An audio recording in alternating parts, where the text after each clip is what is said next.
Hi friends, तुमचं सगळ्यांचं स्वागत आहे आपल्या एका नवीन ब्लॉग मध्ये।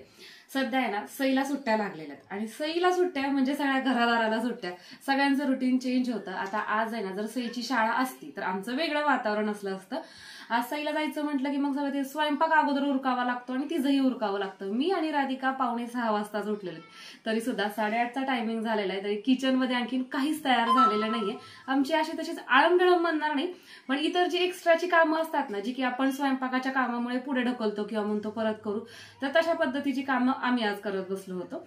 स्वयंपाक करायचा आहे, पण काय आहे ना आमच्या गल्लीमध्ये एक लग्न आहे, तर तिथे आहे ना गाण्याचा कार्यक्रम आहे आज, तर तिथं बोलवलेलं आहे जातं सजवण्यासाठी। आता मी काही इतकी एक्सपर्ट ही नाहीये जातं सजवण्यात, पण तरी म्हटलं चला करूयात काहीतरी छान असं थोडंसं डेकोरेशन, तर तिकडंही जायचंय आणि त्याच्या व्यतिरिक्त आमचा स्वयंपाक करायचा आहे, तर तोही करावा लागणार आहे। आणि काय झालं माहितीये का, आमचं गव्हाचं दळण संपलं, तर मग दळण करून शितूच्या घरी गिरण आहे तिथंच दळायला दिलेले आणि आता चपात्या तर कराव्या लागतील। मग राधिकाजी काय केले, एक काहीतरी नेले पातीलं वगैरे, आणि ती म्हटली की ताई आपल्याला आत्ता पुरतं पीठ मी तिथनं घेऊन येते, जेवढं तिने दळलं असेल तेवढ्यातलं।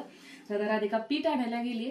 भाज्या काय करायच्या त्या मी काढून ठेवलेल्या आहेत किचन ओट्यावरती, भाजीची तयारी करायला घेते तोपर्यंत राधिका येईल। राणा उठलेला आहे, सई आणखीन उठायची राहिलेली आहे। आजचा ब्लॉग छान होणार आहे, छान अशा ऍक्टिव्हिटी तुम्हाला पाहायला मिळणार आहेत। आणि महत्वाची एक गोष्ट, लास्टच्या ब्लॉग मध्ये मी तुम्हाला पर्सची किंमत विचारली होती, जी की मी आमच्या इथल्या यात्रेमधून घेतली होती, तर त्याची किंमत मी नाही थोड्या वेळाने राधिका तुम्हाला सांगेल। कशी ऍडजस्टमेंट असते, खूप ऍडजस्टमेंट करावी लागते माहितीये का।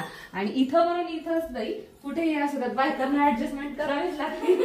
लक्षात तरी काय काय ठेवायचं आणि किती किती ठेवायचं माहितीये का। दळण संपलं होतं माहिती होतं ना, आम्ही आज करणारच होतो, पण राधिका सकाळ सकाळ म्हटली की अक्कासाठी पीठ नाहीये, मग त्याच्यामुळे तिनं दळण केलं, माझं दुसरं काहीतरी काम चालू होतं तोपर्यंत, आणि स्वतः जाऊन पिशवी पातीला घेतलेली पिशवी घेऊन गेली।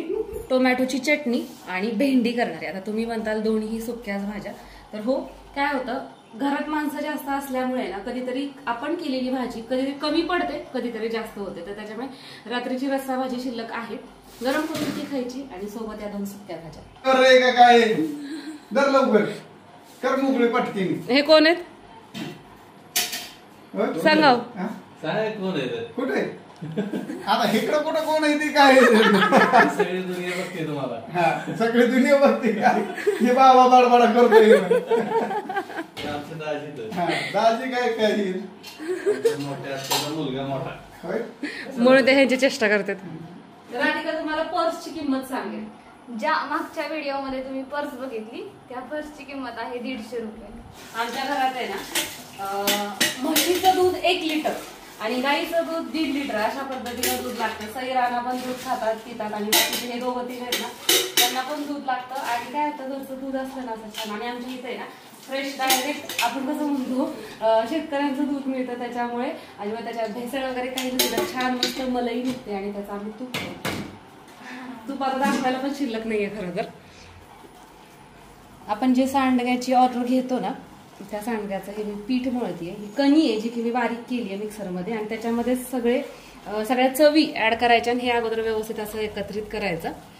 काय झालं माहितीये का, खरं तर आपल्याकडे ना बऱ्यापैकी सांडग्याचा स्टॉक शिल्लक असतो, पण आमच्या गावची यात्रा होती आणि यात्रा असल्यामुळे मग काय होतं माहितीये का, आम्ही पीठ मळतो पण सांडगे तोडायला इतरांची मदत घ्यावीच लागते, कारण की त्याला खूप जास्त वेळ द्यावा लागतो। आणि आमचे सांडगे जर तुम्ही बघितले ना, ज्यांनी ऑर्डर म्हणजे दिल त्या आम्हाला, आणि ज्यांनी सांडगे आपले खाल्लेत ना त्यांना माहिती की आपले सांडगे कशा पद्धतीचे असतात, खूप छान छोटे असे आम्ही सोडतो, मग वेळ लागतो, त्यामुळे इतरांची मदत घ्यावीच लागते। आणि यात्रेमुळे प्रत्येक जण आपापल्या घरातल्या कामात बिझी होतं, त्यामुळे माझा सांडग्याचा सगळा स्टॉक संपला। आणि आता प्रॉब्लेम असा झाला की उन्हाळ्याची सुट्टी, तर ज्या बायका मला मदतीला यायच्या ना त्या गावाला गेलेल्या आहेत, किंवा म्हणजे असं म्हणजे उन्हाळ्याच्या सुट्टीमुळे सगळे असे विखुरले गेले आणि सांडगे तोडायलाच मला कोणी मिळत नाहीये। मग मिरच्या तोडायला पण मदत करतात अंजई, आणि सांडगे तोडायला सुद्धा मदत करतात। जाई पण येते, पण ती पण आज तिचं काहीतरी कॉलेज होतं तर त्याच्यामुळे ती पण तिकडे जाणार आहे, तर अंजईन पुरतेच मी फक्त 2 किलोचे सांडगे मळते। आणि सांडग्याच्या ऑर्डर्स पेंडिंग आहेत, सांडगे आणखीन सुकतायत पण मला ते द्यायचे, तर त्याच्यामुळे खरं तर 1-2 किलो का होईना पण ते मला करणं गरजेचं आहे, कारण की मग तेवढीच एखाद दुसरी ऑर्डर तरी कम्प्लीट होते ह्या हिशोबानं। नाहीतर मग तसं आपण एका दिवशी एक 8-10 किलो तरी सांडगे तोडतो। 1 किलोच्या मापानं पीठ रात्री चाळून ठेवत असते। ही कणी आहे ना मग सकाळी भिजायला टाकायची, म्हणजे मग छान अशी ती फुलते आणि आपला सांडगा सुद्धा व्यवस्थित होतो। आणि खाली चाळलेलं पीठ मीठ वगैरे सगळं खालीच टाकलेले आपण व्यवस्थित एकत्रित करून घ्यायचं। आता आहे ना हे सांडग्याचं पीठ भिजणं गरजेचं असतं, त्यामुळे मी इकडे सांडग्याचं पीठ मळते आणि तिकडं राधिका आमच्या रोजच्या चपात्यांचं पीठ मळते. पीठ मळायचं रोजचं काम तिच्याकडे असतं. काय म्हणायचं रानू? ऐ काय म्हणतो? तिघात एक होय.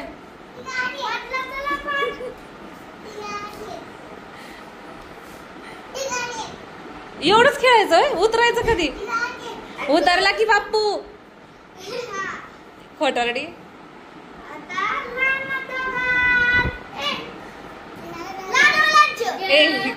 चिडकी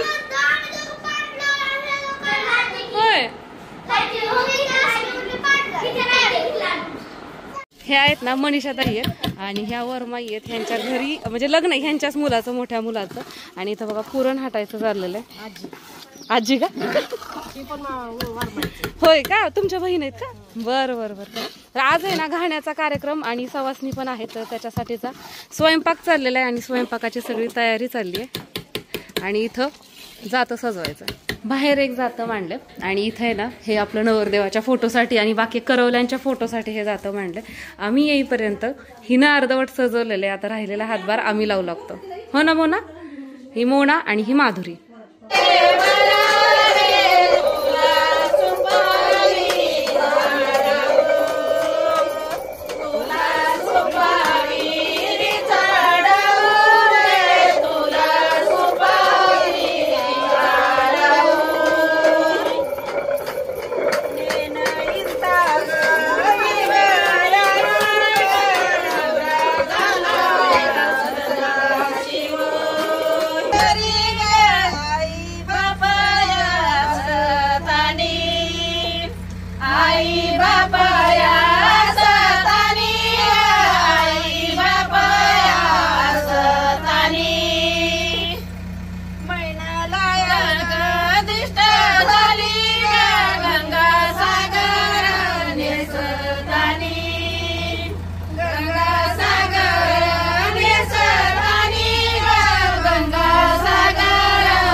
काय जेवण करतेस सई?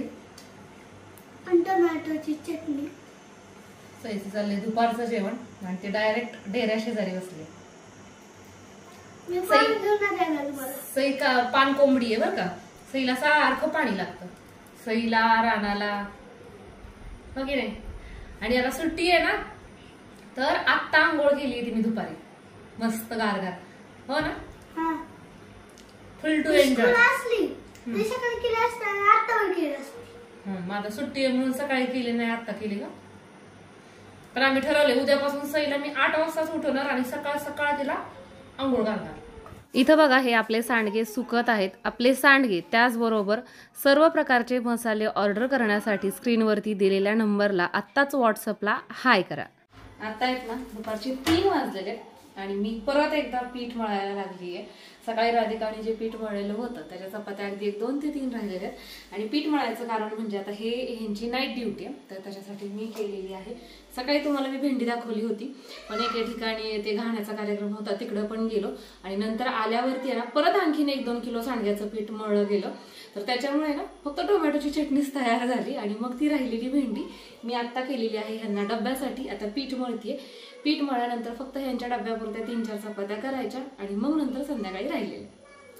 हे ते बघा रानाला झोपवलेले आणि ह्यांनी झोपवलंय आणि ह्यांच्या ड्युटीचा टायमिंग झालेला आहे. तरी सुद्धा शेवटच्या 5 मिनिटांमध्ये इथं कारभाऱ्यांना कामाला लावलेलं आहे. आणि मला असं वाटतं सगळ्याच बायका अशाच करतात, त्यांच्या कामापेक्षा आपली कामं जास्त महत्वाची असतात. बरोबर आहे ना? यात्रा होती ना, तर यात्रेसाठी हे पडदे धुवायला काढले होते खरं तर. आणि ह्यांना आणखीन लावूनच झालं नाही. म्हटलं आता तुम्हाला किती जरी गडबड असली तरी आधी हे पडदे लावा. कारण की राणा काय करतोय, हे पाईप खेळायला घेतोय. राणाला सगळ्या असल्याच गोष्टी खेळायला लागतात. आणि ही भिंत तर बिचारांनी कशी केली आहे बघा. मग कशाच आहे हा इथला पाईप? हा मग एवढा मोठा खरं अधिकाच्या रूम मध्ये आपला पाईप. मग तिने पडदे लावलेत तिचे. बरं थांबा तो तर घ्या. वरती एक बरोबर आहे. बघा बघता बघता एकीकडचा पडदा लागला सुद्धा. आणि कसं ना पडदे असले ना घरामध्ये रूममध्ये असं रूम भरगच्च दिसते, छान दिसते, आवरल्यासारखी दिसते. घरातलं ह्यांचं काम झालंय. आता हे ड्युटीला जातील आणि आता हे गेल्यानंतर मला माझ्या मसाल्याच्या बॅचची तयारी करायची आहे, तर मी त्याच्या तयारीला लागते. आजचा हा ब्लॉग एवढाच होता तुमच्यासाठी. उद्या परत एकदा भेटूयात एका छान अशा ब्लॉग मध्ये. तोपर्यंत बाय.